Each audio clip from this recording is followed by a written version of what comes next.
I've been reading this book, and the guy's a doctor. He has his doctorate, I should say, and he uses a lot of big words. And I was reading it going, oh, so if you're a doctor, you have to use big words. You're not really that much more intelligent than any of us. Big words are stupid. Big words are stupid. I have like 3 good moves, man. That's the best. That's the best one there is. That's every. Yeah. You can edit all that out. Just stick with your stuff. Big words are stupid. I also don't know any other than antithesis. It's not antithesis. I have no idea. It just rolls off my tongue. I have no idea what it means. I've been taking words I don't know and looking up the definition, and I'll write them in my little like daily log. You would. Well, because then I can sound smart like a doctor. Yes, but I don't remember anything I write down. Yeah, you want to be dumb as shit. Yeah. The problem is, look at all these big words he thought he. That didn't know that word. yeah, they're good. That's what's Why gonna happen. Why would be like, oh god. Like, he was 42 and he didn't know what antithesis means. That is kind of weird. On this tangent. I was gonna say, I think that was a tangent. That was a tangent. I'm always on these, but why? How do I It's okay to have a tangent. Yeah, but it has to relate somehow. Oh yeah, so I was like, we're way off. I don't talk to people. I work from. from home. I don't talk to people all day. So if I get it's not a word. The unmasterable. Don't you edit the word masterable out. I don't know if that's a word or not. Don't let.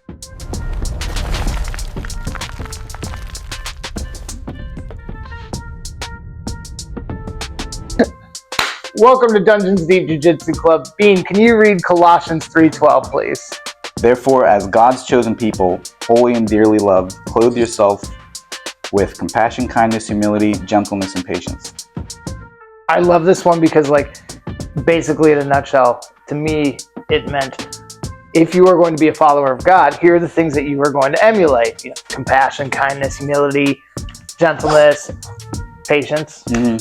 Yeah, I thought that was a pretty cool passage because it's an easy checklist of things to strive for. It's not a list of laws or rules rather, but it's a list of things that like, oh, I would like to incorporate this into my life. I think that it says as God's chosen people, I think that indicates there's a level of safety that God has or trust that you can put in him and know that he's your provider. Therefore, you don't have to worry about the cutthroat kind of way of life. You can just clothe yourself in his in his in love, and therefore let him take care of you, and don't worry about the revenge or the justice or the success the earthly success you're seeking. Right. And let him take care of that aspect of it, because he will have the bottom line, and let him take care of the bottom. Therefore, just focus on. Well, and that's where, like, I know, like, the topic of patience, like, that's where that comes into play of, like, waiting on the Lord and his timing for all those different things. For me, I'm always going, when is this going to happen, Lord? When is that going to happen? Whether it's whether it relates to all those things, like patience, or when is this going to happen? When is that going to happen? When is this person going to get the justice they seek? Yeah. It takes a lot to sit back and wait and be patient on the Lord and just accept that, oh, it is in his timing and not of our own timing.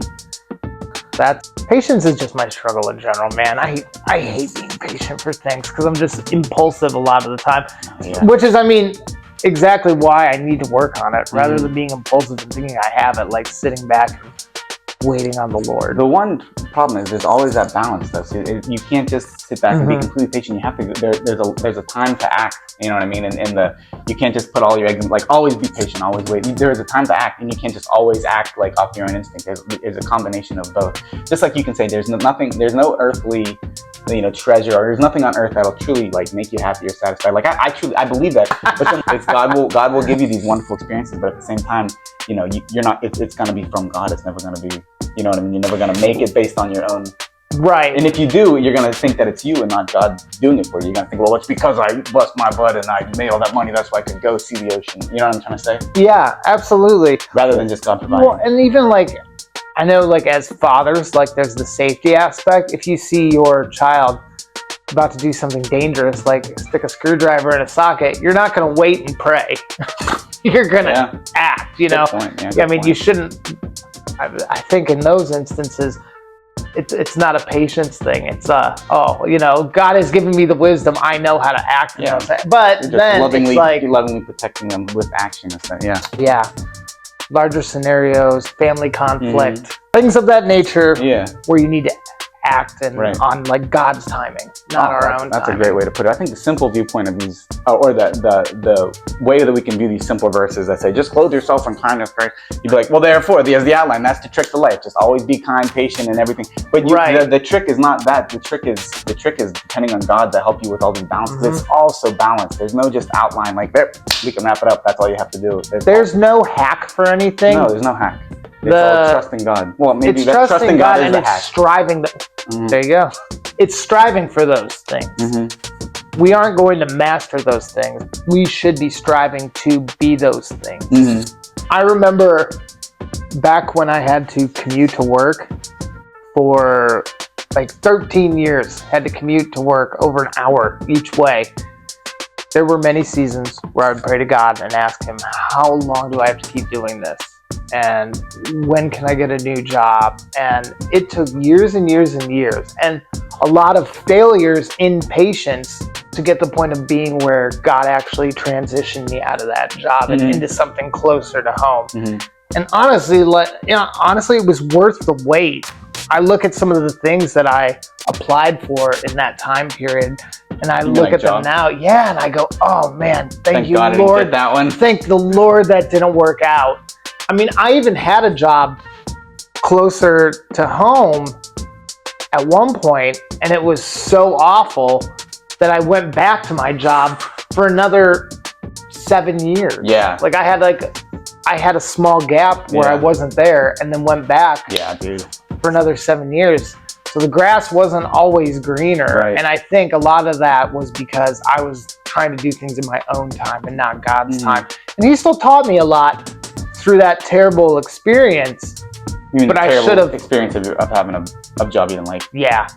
But I should have waited and listened and followed his prompting, because I was involved in church, and I didn't read my Bible probably as much as I should have then, or been as close to the Lord as I should have been. But he still looked out for me and still taught me a lot of things during that time period. I think that had I been walking closer with him, though, I wouldn't have made that same decision, or my attitude might have been completely different. That's a ticket right there. You would have looked at it differently.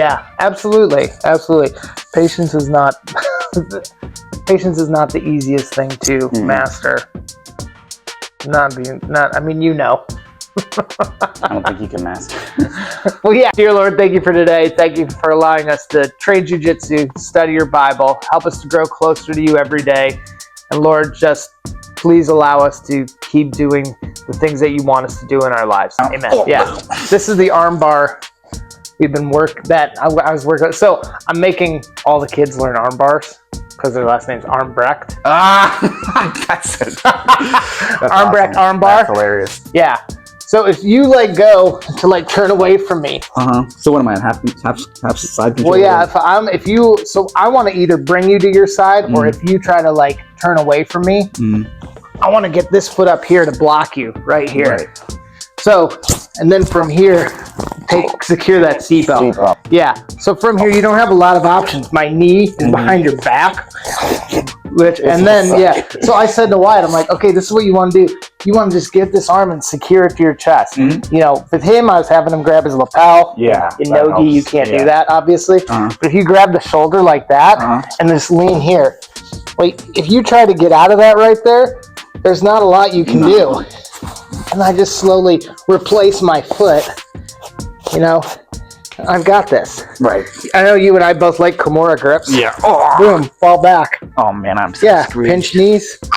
Thumb in the air. Hard part is getting to the initial, getting to that side control right there. See, I didn't think so, because for me, when I get to this position of being in side control right here, if I give you a little or roll up.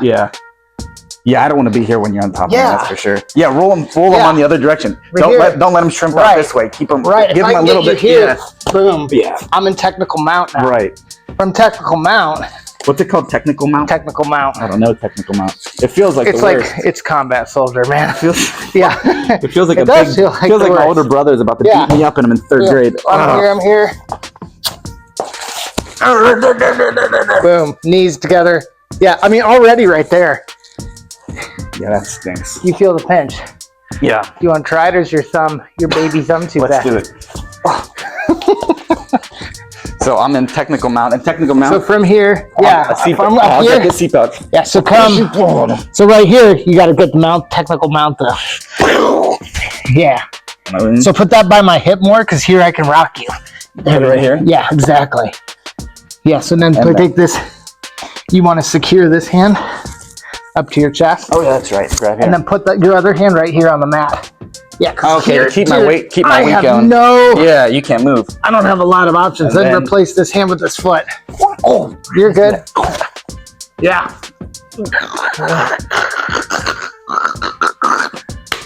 There you go. Yeah, I guess without a lapel, I would just always. See, I don't know. I don't use the lapels. Maybe I should. Really? Maybe I should. No, for the arm bar a lot. I like to just secure the grip. Yeah, something lapel would make it so easy. I might be making a big mistake by not using it. Let me try it again. I want to see something. When you do arm up here. Yeah, I like to just come up here and hold the top of my shoulder. You're crazy. Just grab your lapel. I guess I don't know. Grip. When you pull back though, how would you pull back? So if you got my arm and you're pulling back without a Kimura. Oh, without a Kimura? Without a Kimura. Just before you pull, as you pull back, you still grab your shoulder. Yeah, still. Oh, you're doing like that. Yeah. So I would just do like I'm doing a rear. That is like a rear naked. Yeah, exactly. Okay, we're on the same page. We're on the same page. Yes. Yeah. We don't and need then replace. You don't need to be real. This is wasteless. This is real. But I always find that too. Like if I go here and then try to do it over, like you're gonna buck me, man. Like I'm so like loosey goosey right here. I need to like secure this first. Yeah, that pressure is real. Yeah, come over, and then. Yeah, I would be scrambling so hard if you were there. I'd be like, no. So in closing, Colossians 3:12 tells us to emulate patience. Things we took out today was that God's timing is obviously better on their own because He sees the entire picture of things. Anything else, Dad? No, but if you choke them slowly with an arm triangle, it's better than if you go fast on an arm bar, you could rip their ligaments out, or you know what I'm talking about. Right. So rather choke them slowly with an arm triangle. It's just like a slow torture. At least they're not going to get hurt. Like you know what I mean? The quick ones are the ones that make you hurt, like break their Achilles real quick. True. Remember Matthew 7:7. Seek and you will find.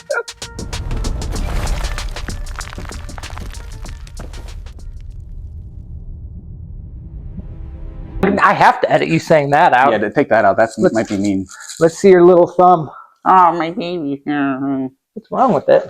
I just stubbed it. It was fat. It was black and blue. Now I'm just a wimp. Yeah.